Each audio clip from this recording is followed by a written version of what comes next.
Good morning daddy's. మనం ముఖ్యంగా మాట్లాడుకోవాల్సిన రెండు విషయాలు. మొదటిది మన కాయిన్, రెండవది యూటిలిటీ. ముందు కాయిన్ గురించి మీకు చెప్తాను. ఇప్పుడు మన కమ్యూనిటీ మొత్తం ఒక ఎటువైపు వెళ్ళాలి అనేటువంటి ఆలోచనలో సెంటర్లో ఉండిపోయారు. లెఫ్ట్ వెళ్ళాలా, రైట్ వెళ్ళాలా, స్ట్రైట్ వెళ్ళాలా అని అర్థం కాక మధ్యలో ఉండిపోయారు.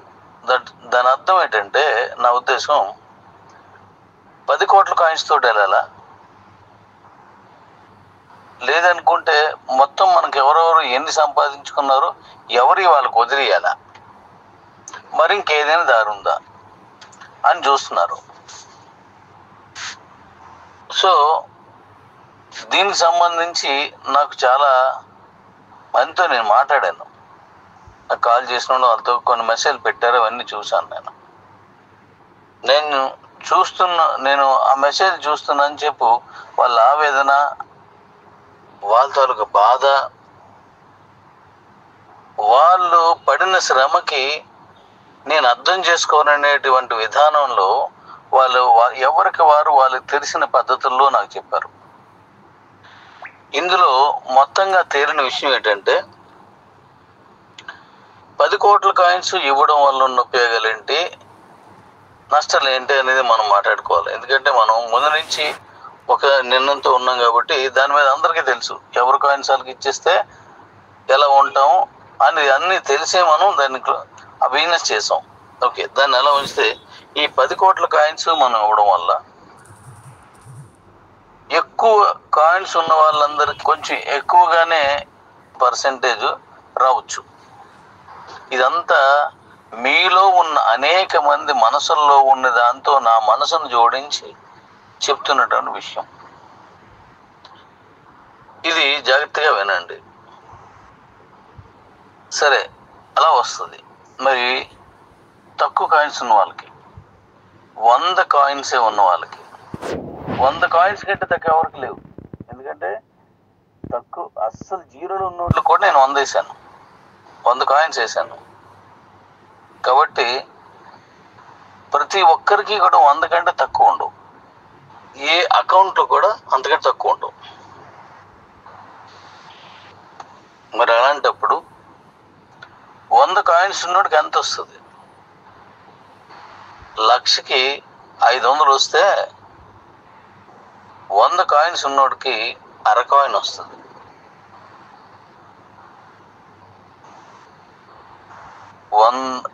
అంటే 100,000 కదా 1,00,000 అంటే, మరి 100 సార్లు తీసుకెళ్తే అర కాయిన్ వస్తుంది. సో అప్పుడు దీన్ని న్యాయం చేయడం అయినట్టు ఎంతవరకు ఉంటుంది డాడీ అడిగిన విషయం. మరి ఈ కాయిన్స్ వస్తూ ఉంటే, ఆ కాయిన్స్ రోజు మాకు వస్తూ ఉంటే నైట్ 12 గంటల తర్వాత ఆ కాయిన్స్ చూసుకొని, మరి ఇవాళ నాకు 10,000 కలిసి, 5,000 కలిసి, 100 కలిసి, 1000 కలిసాయి అనుకుంటూ మేము సంతోషించాం. దీనికి భవిష్యత్తు ఉన్నదనే ఉద్దేశంతో దానికోసమే మేము పరిగెట్టాం, మా భవిష్యత్తు దాంతో ముడేసుకున్నాం అని ఇలా ఎవరికి తెలిసినటువంటి వారి ఆలోచన ప్రకారం వాళ్ళు చెప్పారు. వాళ్ళు చెప్పిన విధానంలో తేడా ఉండొచ్చు,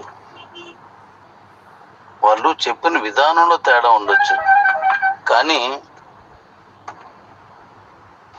వాళ్ళు చెప్పిన దాంట్లో అర్థం మాత్రం లేకపోలేదు. అందువల్ల వాళ్ళ నిర్ణయాన్ని కూడా గౌరవించాలి అనుకున్నాను. ఇక తర్వాత తగ్గించింది ఎవరు? మనలో కొంతమంది మాత్రమే. మరి దీన్ని ఏకీభవించింది ఎవరు? మళ్ళీ అదే ఆన్సర్, మనలో కొంతమంది మాత్రమే. కానీ మనకున్నటువంటి కమ్యూనిటీ చాలా పెద్దది. అంత పెద్ద కమ్యూనిటీలో అందరి నిర్ణయాల్ని మనం తీసుకోలేము, అందరినీ కలిసి మాట్లాడలేము, అందరి నిర్ణయాలకి ఏకీభవించలేము. సో ఈ విభిన్నమైనటువంటి నిర్ణయాలన్నింటినీ మనం ఇప్పుడు కలిపి చూస్తే ఎవరిది వారికి ఉంచేయడమే కరెక్ట్ అని నాకు అనిపించింది. ఎవరిది వాళ్ళకు ఉంచేయడమే కరెక్ట్ అనిపించింది. ఇది ఇప్పుడు నెక్స్ట్, ఇప్పుడు ఇలా 10 కోట్ల కాయిన్సే మనం రిలీజ్ చేయడం వల్ల కొద్దిగా ఉన్న వాళ్ళు బాగుంటారు. ఈ 10 కోట్ల కాయిన్స్లో కొనుక్కుంటున్న వాళ్ళందరూ, డబ్బులు ఉన్న వాళ్ళందరూ ఇప్పుడు మార్కెట్కి వెళ్ళి కొనుక్కోవచ్చు. మరి డబ్బులు లేని వాళ్ళు కొనుక్కోగలరా? కొనుక్కోలేరు. ఇలాంటి పరిస్థితుల్లో మళ్ళీ అందరికీ న్యాయం జరుగుతుంది. సో దీని దృష్ట్యా నేను ఇప్పుడున్నటువంటి కాయిన్స్ ఎలా ఉన్నాయో అలాగే వదిలేసి ఎవరి కాయిన్స్ వాళ్ళకే ఉంచేసి ఎవరి అకౌంట్లకు వాళ్ళకు పంపించడానికే నా నిర్ణయం తీసుకున్నాను. మేడా నరసింహరావు గారు, మీరు చేసినటువంటి మీ అభిప్రాయ పోరాటం ఏదైతే ఉందో అది కరెక్ట్. ఎవరు కాయిన్స్ వాళ్ళకి ఇచ్చేయడం అనేది శుభమైనది. ఇప్పుడు దీనికోసం ఇప్పుడు మనం మిగతా అన్నీ ఎలా చేస్తాను, ఏం చేస్తాను అనేది నేను చెప్తాను. అందులో కొంత నిర్ణయం ఇప్పుడు మీకు చెప్పాలి. ఎందుకంటే నేను ఇచ్చిన వాగ్దానాలను కూడా నెరవేర్చుకోవాలి తప్పిస్తే దాన్ని వదిలేయకూడదు. ఆ వాగ్దానాలన్నింటినీ మ్యాక్సిమం ఒక మనిషిగా నేను ఎంత చేయగలను అంతా చేసి నేను ఇచ్చిన మాట అంతా నిలబెట్టుకొని మీ ఆశల మీద నేను మళ్ళీ చిగురింపు చేసేలాగే దాని నిర్ణయం తీసుకోవాలని అనిపించి ఈ నిర్ణయం తీసుకున్నాను. అయితే ఇందులో భాగంగా మనకున్న వాటిని అన్నింటినీ చెప్తాను. దాన్ని బట్టి నేను దీన్ని డిజైన్ చేసుకుంటూ వెళ్తాను. అవేంటంటే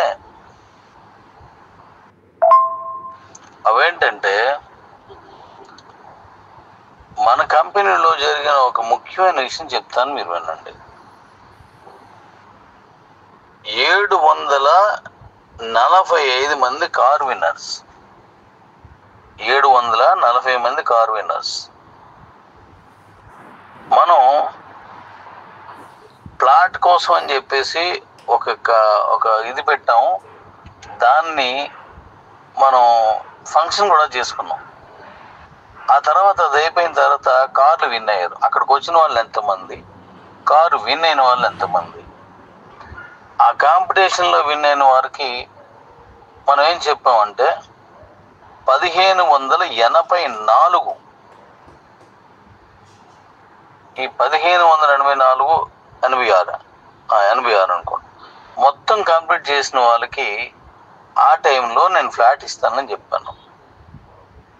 అప్పుడు ఆ టైంలో విన్ అయిన వాళ్ళు 160 మంది. ఆ 1500 అంటే 16 అనుకుందాం. ఈ 1600 విన్ అయిన వాళ్ళు బహుశా ఈ 160 మందిలోనూ ఒక 20 మంది కూడా ఉండరు. 1000 మంది కంటే లోపు చేశారు. నెక్స్ట్ మనం చేసేయాలని చెప్పేసి దానికి ఏకీభవిస్తే ఆ తర్వాత ఎవరూ చేయలేదు. అంటే వాగ్దానాలు, ఇప్పుడు నేను ఎవరిని కించపరచడం కానీ తక్కువ చేసి మాట్లాడడం కానీ చేయట్లేదు. అన్యదా భావించకుండా అన్యోన్యతతో నేను చెప్పిన దాన్ని అర్థం చేసుకుంటారని. అంటే అన్యోన్యత మీన్స్ ఒక కుటుంబంలో కలిసి, కుటుంబంలో పొరపాటులు వచ్చాయని చెప్పేసి దూరం అయిపోలేము. దూరం తాత్కాలికమే, మళ్ళీ కలిసిపోతాం. చిన్నవి వస్తాయి, అయిపోయినప్పుడు పోతాయి. అయితే మన విషయానికి వస్తే వాళ్ళు ఉన్నారు. ఇక నెక్స్ట్ కార్ విన్నర్సు, బైక్ విన్నర్సు అనేది వీళ్ళు కూడా ఈఎంఐలు కడుతున్నారు. నేను ఆ రోజు ఈఎంఐకి కాయిన్సే ఇస్తాను, క్యాష్ కాదు, ఈఎంఐకి కాయినే ఇస్తానని క్లియర్గా చెప్పినా చాలామంది ఈఎంఐ కంపెనీయే కట్టేస్తుంది, మీరు కారుకి విన్ అయితే చాలు అని చెప్పేసి చెప్పడం వల్ల చాలామంది దాన్నే ముందు తీసుకెళ్ళి ఎవరో అక్కడే మొదలెట్టుంటారు. అది ఏ ఒక్కరి మీద నేను నెప్పాన్ని నెట్టను. ఎవరో చెప్పుంటారు, దాన్ని ఎలా పాస్ చేసుకెళ్ళిపోయారు. ఏది ఈజీగా ఉంటుందో దాన్నే మాట్లాడతాం మనం. అలా వెళ్ళిపోయింది. మరి వాళ్ళ ప్రాబ్లమ్స్ ఉన్నాయి. క్యాష్ పరంగా ఇవ్వాలంటే, ఈ బండికి కారుకి ఈఎంఐలు కట్టాలంటే మనం కలెక్ట్ చేసిన, అంటే మనం మీరు ఏదైతే కాయిన్ తీసుకెళ్ళి గిఫ్ట్ కోసం వగేరే దీనికోసం కూపన్స్ కలెక్ట్ చేశారో అవన్నింటి తాలూకు క్యాష్ కూడా సరిపోతుంది. మీరు లెక్కేసి చూడండి. 14,000 బైక్స్, సెల్ ఫోన్లు ఇచ్చాం, అవి వదిలేయండి. 745 కార్లు, వీటిని 745 ఇంటూ 6 లక్షలే వేయండి. పోనీ 14,000 ఇంటూ ₹1,00,000 వేయండి. ఎంత? అంత పే చేయడానికి మనం అంత తీసుకొచ్చామా? అంత తీసుకున్నామా? కాదు కదా. అంతమంది దగ్గర ఉంటుందా? అది కాదు కదా. కాయిన్స్ మీరు ఇంతకుముందు ఎన్నోసార్లు చెప్పాను, శాలబుల్ కాయిన్స్లో వచ్చింది మాకు ఎవరికి ఇవ్వరు, మీరు ఖర్చు పెట్టేసుకుంటారు. ఎందుకంటే అది మీది. నా దగ్గర కొనుక్కున్న కాయిన్స్ డబ్బులు ఎవరు? అవి నావి. కానీ ఇవన్నీ లెక్కేశారు. అంటే నేను లెక్కల్లో పోలేదు, తప్పుగా తీసుకోకండి, అర్థం అవడానికే చెప్తున్నాను. సో ఇప్పుడు మనం ఇవ్వలేము, అలా చేయలేము అంటున్నాను. కానీ దానికి న్యాయం చెయ్యాలి. ఎలా వీలు పడితే అలా సాధ్యమైనంత వరకు ఏదో ఒక పరిష్కారాన్ని తీసుకురావాలి. సో వీళ్ళందరూ కలిపితే రఫ్గా 15,000 మంది. ఓకే, మనకి కేవైసీ చేసిన వాళ్ళు 3 లక్షల లోపు. 3 లక్షల లోపు అంటే కేవైసీ లేకుండా అంటే 2,30,000 పైన ఉన్నారు కేవైసీ చేసిన వాళ్ళు. ఈ 2,30,000 మంది కాక ఇంకో 70,000 మంది సుమారుగా కేవైసీ చెయ్యాలా వద్దా, ఉండి కూడా చేయడం ఉండవచ్చు. ఇలా చూస్తే మనకు 3 లక్షల మంది ఉన్నారు. మరి వీళ్ళందరూ లీడర్సే నా దృష్టిలో. కారు విన్నర్ కాదు, సెల్ విన్నరు లీడరే, బైక్ విన్నరు లీడరే, కారు విన్నరు లీడరే, CEO లీడరే, సూపర్ CEO లీడరే. ఎంత లీడర్స్ కింద వస్తాడు. నాతో సహా చెప్తున్నాను, ఎవరైనా సరే లీడర్గానే పరిగణలోకి తీసుకుంటున్నాను. ఇప్పుడు వీళ్ళకి నేను BCT, KBC అని 2 కూడా మంతార కిబోకి 2 రూపాయలు. అవి వాటిని ఇప్పుడు వచ్చిన సమస్యను పరిష్కరించడానికి ఏదో ఒక బలమైన స్టాండ్ నేను తీసుకోవాల్సి ఉంది. ఆ బలమైన స్టాండ్ మాట్లాడుకుంటే 900 కోట్ల కాయిన్స్ మన కమ్యూనిటీది, 540 కోట్లు మన కంపెనీది. అంటే అవి నావి. ఏ కంపెనీ అయినా తనకు ఎన్ని కావాలో అన్ని ఉంచుకుంటుంది, దాన్ని ఎవడు కంట్రోల్ చేయడానికి కావదు. మన ఈ మధ్యనే మీరందరూ వాయిస్లో పెట్టారు, ఒక కంపెనీ 100 కోట్ల కాయిన్స్ ఇచ్చేస్తుంది. దాంట్లో 40 కోట్ల కాయిన్స్ మీరు చూస్తే చాలు, 5 కాయిన్స్ నుంచి 500 కాయిన్స్ కూడా వరకు మీకు వచ్చేస్తుంది. 60 కోట్ల కాయిన్స్ ఆ కంపెనీ వాటాకు ఉంచుకుంది, అభివృద్ధి కోసం ఏదో సంథింగ్ అని చెప్పారు. గుర్తున్నది కదా. కావాలంటే మళ్ళీ వీడియో చూడండి, ఆడియోలు చూడండి. రోజు దాని గురించి చెప్పారు కదా చాలా మంది, దాన్ని చూడండి. ఎందుకు నేను చెప్తున్నానంటే ఈ 500 కోట్లు కూడా నాయే అని మీరు దాన్ని భావించకూడదని. మీవి కాదు, నావి. అవి 900 కోట్లు మీవి. కానీ ఇక్కడెక్కడ డిఫర్ అవ్వకండి. నేను చెప్పింది మొత్తం ఉంటే నా భావం మీకు అర్థమవుతుంది. ఇప్పుడు నా కాయిన్స్ని ఇప్పుడు ఏం చేయాలనుకుంటున్నానో నేను వివరంగా చెప్తాను, అది వినండి. మీ దగ్గర ఎవరి దగ్గర అయితే 900 కోట్ల కాయిన్స్ ఉన్నాయి మీయే, దాంట్లోనే చేపెట్టను, యథావిధిగా ఇచ్చేస్తాను. యూటిలిటీకి తీసుకెళ్ళడానిక మీరు నేను కలిపి కొడితే ఇది పెద్ద కష్టమేం కాదు. నేను మీకు దూరంగా ఉండొచ్చు, మీకు వాయిస్ లేకపోవచ్చు, కానీ నిరంతరం కాయిన్ యూటిలిటీని ఎలా తీసుకెళ్ళాలని నిరంతరం కష్టపడుతున్నటువంటి వ్యక్తిని నేను. తప్పించుకోవాలనేటువంటి వ్యక్తిని కాదు నేను. నిరంతరం అంటే ఒక దశలో డాడీ బాగా ఇష్టపడ్డాడు, ఒక దశలో అసలు నచ్చలేదు. కానీ ఈ నచ్చపోవడం అనేది సగటు మనిషి తాలూకు ఆలోచన మాత్రమే. తనకు మేలు చేసేవాడిని దేవుడితోటి లేదంటే అన్నగాను తండ్రిగాను చూస్తాం మనం. తనకు మేలు చేయకపోతే ఆడు మంచోడు కాదు అనుకుంటాం. ఇందులో తప్పేం లేదు. సగటు మనిషి, చాటి జీవి సాయం చేస్తే మన ఇంటి దగ్గరే ఉంటుంది. ఈవెన్ మనం పెంచుకునేటువంటి ఒక ఆవు గేదెలు లాంటివి కూడా, అంటే మనుషులు పాల్చట్లేదు, ఒక జీవి, దాని మనస్తత్వం చెప్తున్నాను. జీవనిది ఏదైనా ఒకటే, పెట్టాడు కడుపు నిండా అన్నం ఎవరిని మొక్కకైనా సరే కొన్ని నీళ్లు పోస్తే అది మన వైపు చూస్తుంది కాదు, మనమే చూడలేము దానికి. అది మనకు తెలియదు కాబట్టి నేను ఈ ఉద్దేశంతో అన్నాను, ఎట్టి పరిస్థితులను తప్పుగా తీసుకోవద్దు నన్ను. అలాగే నేను న్యాయం చేస్తే డాడీ మంచోడు, నా వల్ల మీరు అనుకున్న న్యాయం జరగకపోతే ఇటు చెడ్డోడు అనుకుంటున్నారు. ఇది తప్పేం కాదు, సగటు మనిషి. నేను దాన్ని మిమ్మల్ని ఎప్పుడు ఇలాగ అన్నారని తప్పుగా నేను ఎప్పుడు తీసుకోను. విషయానికి వస్తున్నాను. ఇప్పుడు జాగ్రత్త వినండి. విషయం ఏంటంటే, ఇప్పుడు బండి ఈఎంఐకి కంపెనీ ఇస్తుందని నమ్మిన మీ నమ్మకాన్ని నిజం చేయబోతున్నాను కాయిన్ ద్వారానే. ఆ బండికి సంబంధించి మీకు ఇంతవరకు ఎంత ఇచ్చాం, ఎన్ని ఇచ్చాం, రిమైనింగ్ ఏం చేయాలి అనే మీద నేను ఆలోచిస్తున్నాను. ఆ బండి తాలూకు ఈఎంఐకి కాయిన్తో న్యాయం చేయడానికి నేను సిద్ధంగా ఉన్నాను. మీ కాయిన్స్ కాదు, నా 540 కోట్ల కాయిన్స్ ఏవైతే ఉన్నాయో వాటితోటి. మరి నేను ఎందుకు ఉంచుకున్నాడు అవి? కంపెనీ డెవలప్మెంట్ కోసం. కంపెనీ డెవలప్మెంట్ ఏంటి? మీ తాలూకు అభివృద్ధి. మీ అభివృద్ధి అంటే ఏంటి? మీ ఆనందం. మీ ఆనందంకి ఏం చేయాలి? మీ అవసరం తీర్చాలి. అందుకోసం ఈ నిర్ణయం తీసుకుంటున్నాను. ఏంటి ఎలాగా అనేది నేను మళ్ళీ మాట్లాడతాను. ఓకే, అంటే బండి కానీ కారు కానీ తీసుకున్న వాళ్ళందరికీ కాయిన్స్ తోటి మనం న్యాయం చేస్తున్నాను. నెక్స్ట్, ఇవి అయిపోయింది కదా, బండిది దీని. ఇక మిగిలినవి ఏవైతే కూపన్స్ వగేరే ఉన్నాయి అట్లన్నింటికి కూడా అలాగే న్యాయం చేద్దాం.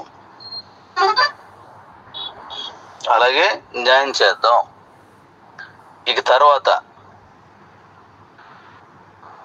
ఏ కాయిన్ పేరేంటి, కాయిన్ ఎలా చేద్దాం, ఏం చేద్దాం అనేది మళ్ళీ నేను చెప్తాను. ముందు మీ మనసుల్లోకి వెళ్ళాలి, మీరు అర్థం చేసుకోవాలని చెప్తున్నాను. ఇక దీని తర్వాత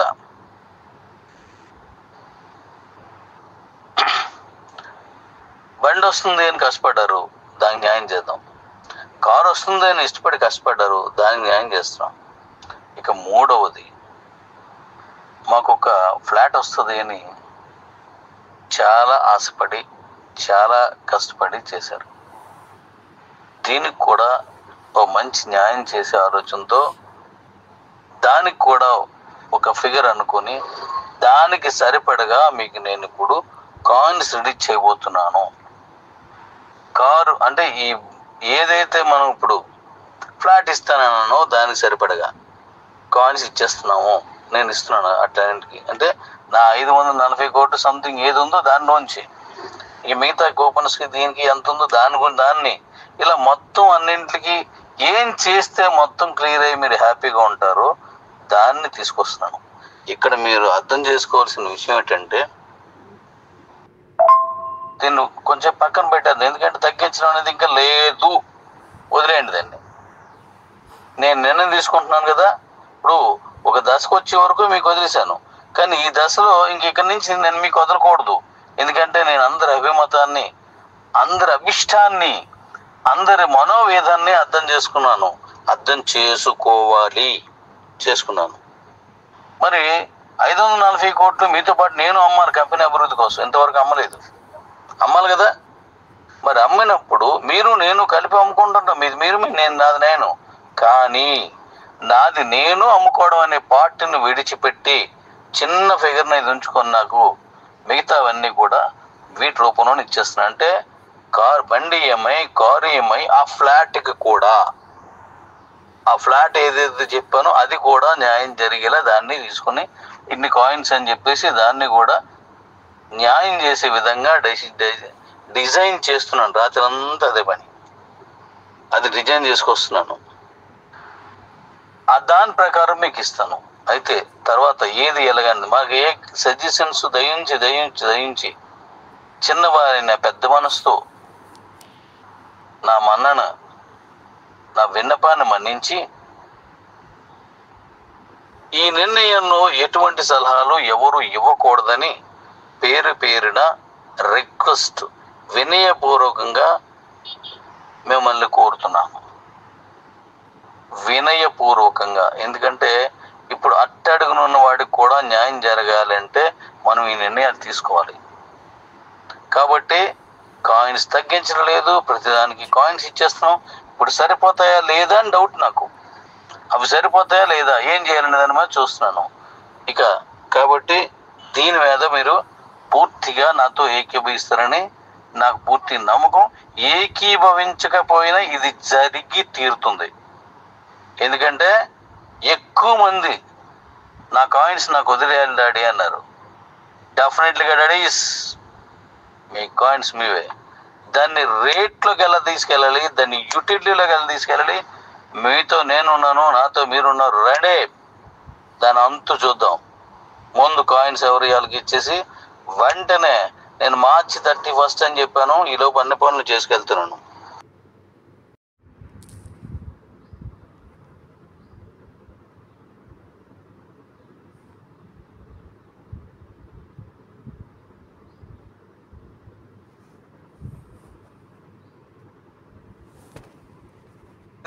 మీతో నేను చెప్పను కూడాను. అయినా వచ్చే వాళ్ళు వస్తూనే ఉన్నారు. వాళ్ళు కాదనే శక్తి నాకు లేదు, దాన్ని వదిలేయండి. ఒక పెద్ద ప్లాట్ఫామ్ తీసుకొచ్చి ఇక్కడ పెడుతున్నాను. ఎందుకు ఈ మాట చెప్తున్నానంటే, మన కాయిన్స్ మొత్తం ఉండిపోకుండా 10 కోట్లు ఇస్తే గొప్పదవుతుందని నమ్మిన వ్యక్తులు నేను ఉన్నాను అందులో, ఆ వ్యక్తుల్లో. కానీ మీ నిర్ణయం తర్వాతే, మీ ఉద్దేశం తర్వాతే నాకు ఏ ఉద్దేశం అయినా సరే, భగవంతుని ఆజ్ఞ కంటే నా కుటుంబం అయిన మీ తాలూకా ఆజ్ఞ నాకు గొప్పది. భగవంతుడి కోపం వచ్చి నన్ను పట్టుపోతాడు, గొడవ వదిలేస్తుంది. కానీ మీకు బాధ అనిపిస్తే మీరు బతికుండి నేను బతికుండగా అవి చూస్తూ అనుభవించాలా. నా ఫ్యామిలీని నేను ఎప్పుడు ఆ పని చేయించలేను. ఇది కొంతమందికి ఇది అర్థం కాదు కూడా. నేను ఏదో చెప్తున్నాను అనుకుంటారు.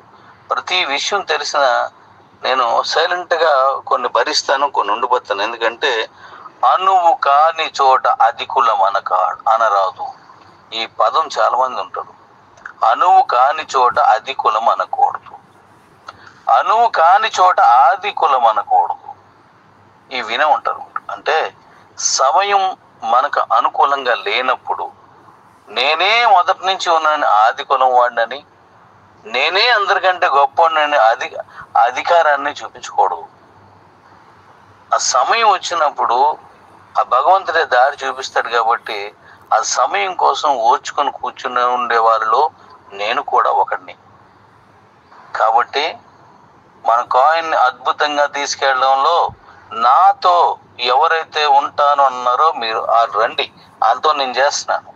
ఎందుకంటే ఈ కాయిన్ బలపడితే ఎంతో మందికి అది 10 రూపాయల ఆదాయాన్ని ఇస్తుంది.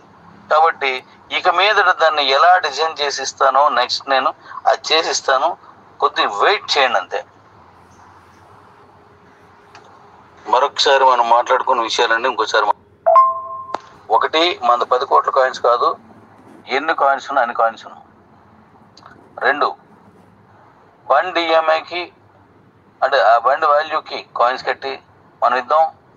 కార్కి కాయిన్స్ తోటి మనం వాళ్ళకి న్యాయం చేద్దాం. ప్లాట్ ఇస్తానన్న వాళ్ళకి కూడా నేను ప్రామిస్ చేసిన వాళ్ళకి కూడా చేసేద్దాం. అలాగే 7-15 వారాలు అన్నారా, దానికి కూడా మనం క్లియర్ చేద్దాం.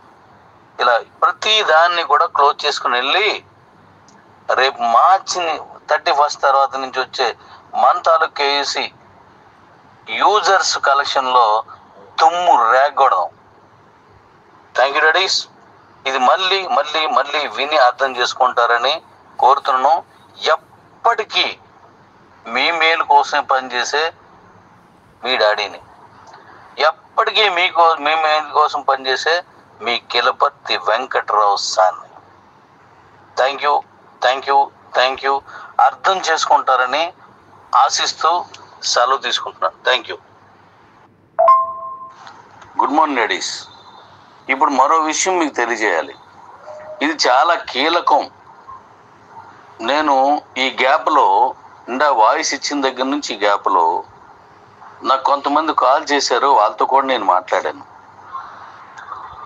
కొంచెం వివరణ పూర్తిగా ఇవ్వండి డాడీ అని చెప్పారు. తప్పకుండా ఇప్పుడు వరకు కౌంట్ చేస్తున్నాను, ఇంక ఇవాళంతా కౌంట్ చేస్తే ఒక రూట్కి వచ్చేస్తుంది. విషయం ఏంటంటే, మనం కేబీసీ తీసుకున్నప్పుడు